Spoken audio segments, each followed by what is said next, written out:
नमस्कार मित्रांनो, यूट्यूब चॅनलमध्ये आपले सर्वांचे स्वागत आहे। आज आपण डॉक्टर बाबासाहेब आंबेडकर प्रेरणादायी विचारमध्ये डॉक्टर बाबासाहेब आंबेडकर यांचे जीवन बालपणापासून एक संघर्षमय जीवन होते। बालपणी डॉक्टर बाबासाहेब आंबेडकरांना खूप साऱ्या समस्यांना सामोरे जावे लागले। खूप कठीण परिस्थितीत त्यांना शिक्षण घ्यावे लागले। डॉक्टर बाबासाहेब आंबेडकर बालपणी शाळेत जाऊ लागले तेव्हाचा प्रसंग। बालपणी शिकत असताना डॉक्टर बाबासाहेब आंबेडकर वर्गात जाऊन एका कोपऱ्यात बसले। वर्गमित्राची ती कृती भीमाने बघितली आणि तो स्वतःला म्हणाला, मी खालच्या जाती जन्मलो असलो तरी मी माणूसच आहे ना, मग ह्यांच्या जेवणाच्या डब्यावर माझी सावली सुद्धा पडू नये असं का वाटतं त्यांना? कोणी शिकवलं या मुलांना? हे खूप अवघड गणित आहे। भीमाने फळ्यावर सम आणि विषम संख्या अगदी अचूक लिहिल्या। गुरुजींनी बालभिवाला शाबासकी दिली। आपल्या जागेवर परत जाताना भीम म्हणाला, गुरुजी, फळ्यावरचं गणित मला समजलं, पण फळ्यामागचं गणित उमजलं नाही हो। समसंख्याचा हिशोब मला अचूक समजला, पण विषम संख्याचा हिशोब मला उलगडला नाही हो। हा लहानगा भिवा म्हणजेच भारतरत्न डॉक्टर बाबासाहेब आंबेडकर।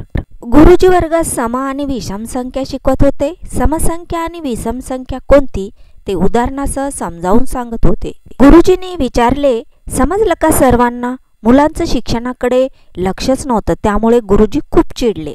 गुरुजी सगळ्या मुलांना शिक्षा करू लागले।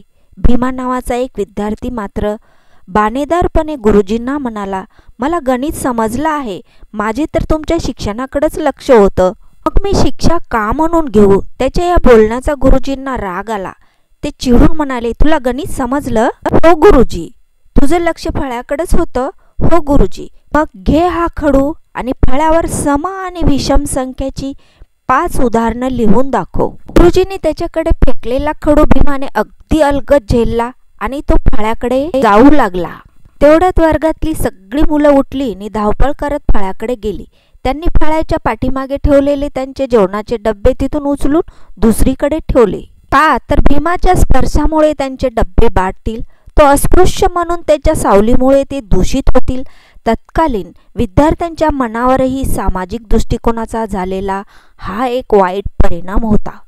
वर्गमित्राची ती कृती भीमाने बघितली आणि तो स्वतःला म्हणाला, मी खालच्या जातीत जन्माला आलो असलो तरी मी पण माणूसच आहे ना, मग ह्यांच्या जेवणाच्या डब्यावर माझी सावली सुद्धा पडू नये असं का वाटतं ह्यांना? कोणी शिकवलं ह्या मुलांना हे अवघड गणित? भीमाने फळ्यावर सम आणि विषम अगदी अचूक लिहिल्या। गुरुजींनी त्याला शाबासकी दिली।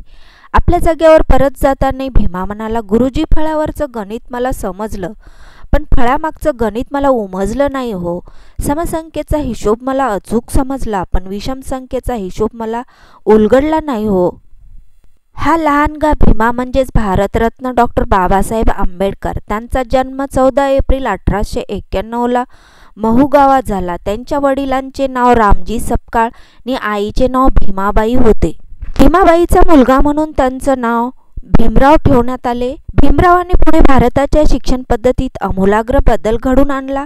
सर्वांना शिक्षणाचा समान हक्क मिळवून दिला। जागतिक पातळीवर समानतेच्या मूल्याला महत्त्व प्राप्त करून दिलं। पुढे हा शिक्षण व्यवस्थेचा पाया राहिला। शिका, संघटित व्हा आणि संघर्ष करा, हे जीवनसूत्र त्यांनी सर्वांना शिकवले। असेल माझा हरी तर देईल खाटल्यावरी, शिक्षण नाही मिळाली जरी कुठे काय बिघडलं तरी, हा दृष्टिकोन मुळातच बदला। काही मिळवायचंच असेल तर संघर्ष आणि कष्टाला पर्याय नाही, हे त्यांनी अत्यंत कळकळीने वारंवार सांगितले आणि स्वतःच्या क्रांतिशीलतेतून सर्वांना पटवून दिले। भारतरत्न डॉक्टर बाबासाहेब आंबेडकर म्हणजे करोडो उपेक्षित दुर्बल दलितांचे प्रेरणास्थान। डॉक्टर बाबासाहेब आंबेडकर प्रेरणादायी विचार आवडत असतील तर या चॅनलला नक्कीच सबस्क्राईब, लाईक, कॉमेंट आणि व्हिडिओला जास्तीत जास्त शेअर करा। खाली बेल आयकॉनला प्रेस करा, कारण की येणाऱ्या व्हिडिओची नोटिफिकेशन आपल्याला सर्वात आधी मिळेल। डॉक्टर बाबासाहेब प्रेरणादायी विचार आवडत असतील तर नक्कीच एक कमेंट करा। थँक्यू, धन्यवाद।